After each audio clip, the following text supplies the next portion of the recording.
Hello viewers, தென்னாப்பிரிக்காவுக்கு எதிரான இரண்டாவது மற்றும் கடைசி டெஸ்ட் போட்டிக்கான இந்திய அணியின் கேப்டனாக ரிஷப் பந்த் நியமிக்கப்பட்டுள்ளார்.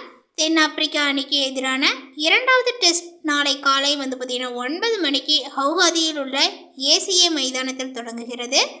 கொல்கத்தாவினுடைய ஈடன் கார்டனில் நடைபெற்று வரும் முதல் போட்டியின் போது கழுத்து பிடிப்பு தொடர்பான காயங்கள் ஏற்பட்டதனால இந்தியாவினுடைய வழக்கமான டெஸ்ட் கேப்டனாக சுப்மன் கில் இந்த போட்டியை இழக்க நேரிடும்.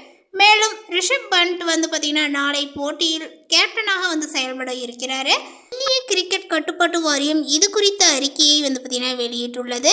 அதில் தென்னாப்பிரிக்காவுக்கு எதிரான முதல் டெஸ்டின் போது கழுத்தில் காயங்கள் ஏற்பட்ட இந்திய அணி கேப்டன் சுப்மன் கில் பார்த்தீங்கன்னா குவாஹாதியில் நடைபெறக்கூடிய இரண்டாவது டெஸ்டில் இருந்து விலகியுள்ளார். அதேபோல் துரதிருஷ்டவசமாக பார்த்தீங்கன்னா அவர் இரண்டாவது டெஸ்டில் விளையாட முழுமையாக பார்த்தீங்கன்னா உடல் தகுதி பெறவில்லை.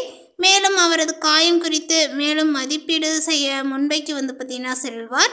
கில் பார்த்தீங்கன்னா இல்லாத நிலையில் இரண்டாவது டெஸ்டில் ரிஷப் பந்த் அணியை பார்த்தீங்கன்னா வழிநடத்துவார் என்று அதிகாரப்பூர்வ அறிக்கையில் பார்த்தீங்கன்னா தெரிவிக்கப்பட்டு இருந்தது.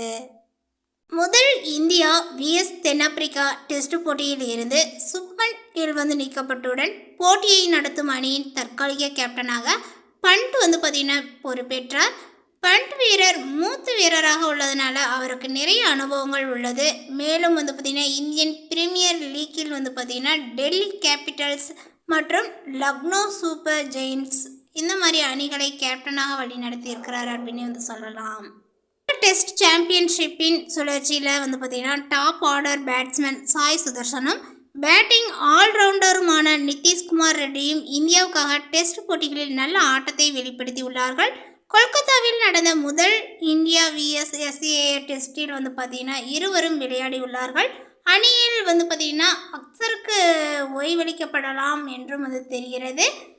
வர இருக்கக்கூடிய போட்டிகளில் அணி எதை தேடுகிறது என்பதை பொறுத்துதான் முடிவுகள் இருக்க வேண்டும். கூடுதல் வேகப்பந்து வீச்சு விருப்பங்கள் தேவைப்பட்டால் அதற்கு ரெட்டி சிறந்தவராக இருக்கலாம், அல்லது முற்றிலும் பேட்டிங் விருப்பங்கள் வேண்டும் என்றால் அதற்கு சுதர்சன் சிறந்த தேர்வாளராக இருப்பார் என்று சொல்லப்பட்டிருக்கு. இந்த தகவலை பற்றி நீங்கள் என்ன நினைக்கிறீங்க? உங்களுடைய கருத்துக்கள் என்னங்கிறத நோட்டிஃபிகேஷனில் போடுங்க. மேலும் இது போன்ற பல சுவாரஸ்யமான தகவலுடன் அடுத்த ஒரு வீடியோவில் சந்திக்கலாம். தேங்க்யூ.